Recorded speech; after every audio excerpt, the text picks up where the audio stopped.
Voilà pour la situation sur l'île, situation sécuritaire et notamment la mainmise des gangs. On en parlait, que vous avez pu constater de vos yeux. Roméo Langlois, bonjour. Bonjour. Je le disais en introduction, vous avez passé 2 semaines là-bas aux côtés de Catherine Nord-Estren. Vous y avez tourné des documents et les gangs, vous les avez approchés de très près parce qu'il faut leur autorisation pour filmer dans certains quartiers. Ils vous ont même ouvert les portes dans le contexte politique actuel. Oui, et quand on est journaliste étranger, même pas seulement pour filmer, il faut l'autorisation, mais dès qu'on quitte les 10, 15, maximum 20% de la ville de Port-au-Prince qui sont contrôlés, entre guillemets, par le gouvernement, à partir de ce moment-là, rien que pour entrer dans les zones contrôlées par les gangs, il faut évidemment avoir des contacts, demander des autorisations. Donc, quand on arrive dans ces quartiers qui ne sont pas périphériques, hein, qui sont vraiment des quartiers, pour certains d'entre eux, qui sont vraiment en plein centre-ville, effectivement, là, on voit partout des jeunes très armés, avec des armes de guerre. Hein. On est vraiment sur des M16, sur énormément d'armes américaines. Ils ont des péages dans lesquels ils rançonnent les véhicules qui passent, on le verra plus tard. Ils contrôlent tout. Ce sont l'autorité. Ils le disent. Ici, nous sommes l'État. Les gens vivent au rythme des gangs. C'est une vie extrêmement difficile. Mais ils essaient même de remplacer l'État. Ils rendent la justice à leur manière, hein, de manière extrêmement expéditive.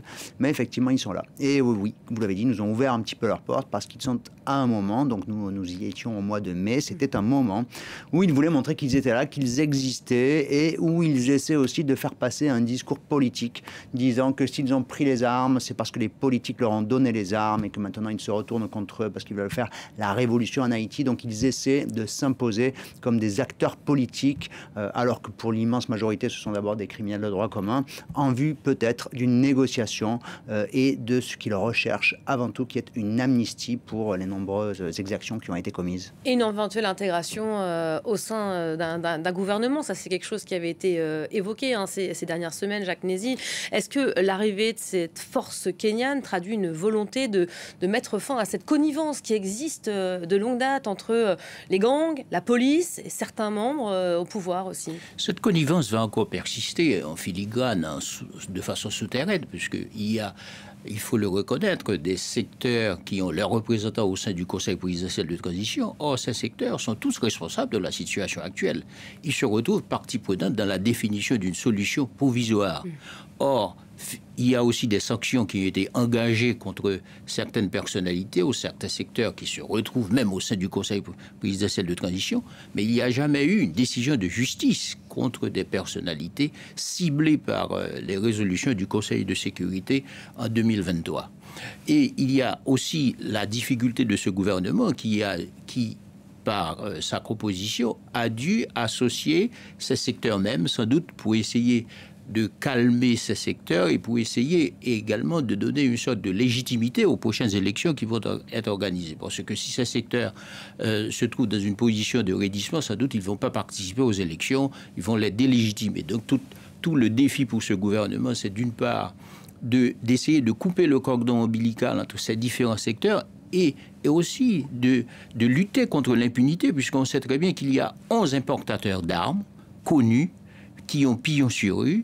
Et depuis sous Jovenel Moïse, ces personnes sont connues, sont désignées. Certaines ont été ciblées par des sanctions, mais on sait très bien aussi que ces armes viennent toutes des États-Unis d'Amérique. Donc il y a un laxisme du côté des Américains, d'une part, et aussi il y a aussi l'extension de l'économie criminelle en Haïti, c'est-à-dire ces connivents, ces accointances avec l'activité de la drogue, également, puisque Haïti reste une plaque tournante aussi, et vu l'État est défaillant, donc les activités de drogue en profitent évidemment. Et puis il y a d'autres activités parallèles, le trafic d'organes, le trafic d'êtres humains, et tout ceci aussi dans une sorte de logique de chevauchement entre le privé, le public, c'est-à-dire on retrouve des agents économiques qui financent les gangs, qui pour avoir des parts de marché sont obligés de partiser avec eux. L'une des pratiques peut-être les plus courantes à laquelle vous avez pu assister, Roméo, et qui sera dans votre prochain documentaire à apparaître le 13 juillet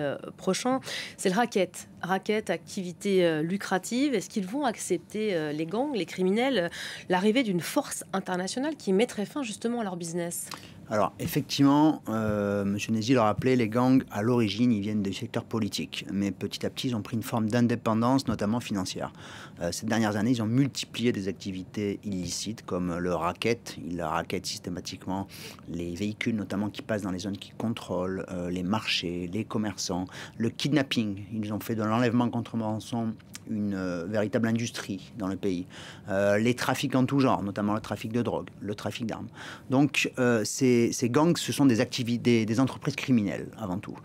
On a rencontré beaucoup de chefs de gang, des jeunes soldats aussi. Toutes les personnes avec qui on a parlé, évidemment, voient d'un très mauvais œil l'arrivée d'une mission internationale. Et ils disent, donc je parlais tout à l'heure d'un discours politique qu'ils essaient de mettre en place, ils disent qu'ils sont là pour se battre, qu'ils se battront contre les envahisseurs, qu'ils connaissent les quartiers et qu'ils n'accepteront pas de gens venus de l'extérieur.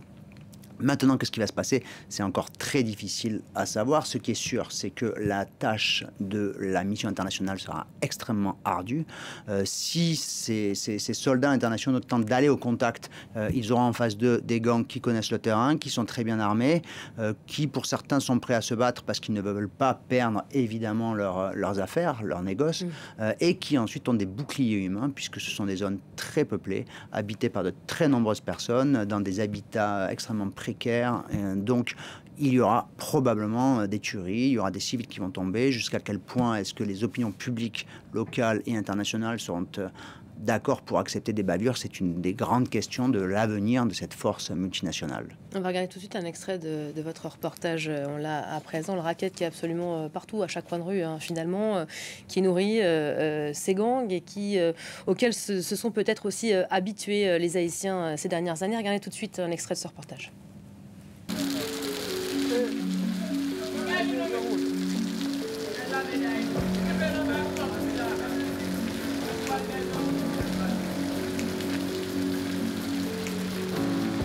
Pour passer d'une zone à une autre, tu tombes sur un poste de péage de bandits armés.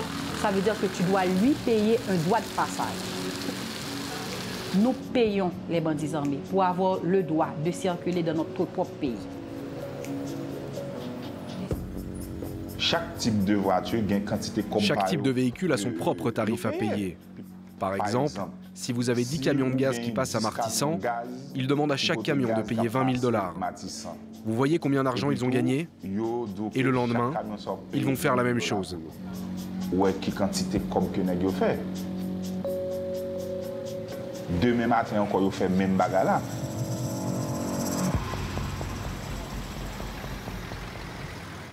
Voilà, illustration finalement très concrète de ce racket qui est absolument partout. On imagine que pour les Haïtiens, l'arrivée de cette force internationale est une bonne chose. Les Haïtiens n'en peuvent plus. De la violence, du déplacement forcé, des exactions, de la corruption et de toute cette crise sécuritaire qui, de manière générale, a aggravé une situation humanitaire qui était déjà très difficile aujourd'hui. Les pics de malnutrition qu'on observe en Haïti sont absolument catastrophiques. Donc, évidemment, cette mission internationale a été vue avec un certain espoir. Mais c'est un espoir qui est très modéré, c'est un espoir qui est extrêmement prudent.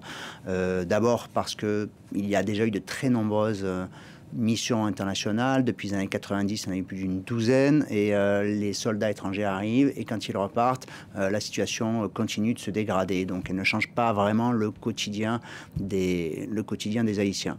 Donc aujourd'hui, il y a quand même beaucoup d'Haïtiens qui pensent que de toute façon, ils ne pourront pas s'en sortir seuls. Ils ont une confiance très faible pour rester optimistes en leur force de l'ordre, en leur police, qui est mal équipée, qui est mal formée, qui est aussi extrêmement corrompue. Donc beaucoup disent qu'il faut entraîner la police, qu'il faut l'armer, qu'il faut la former, qu'il faut également l'encadrer.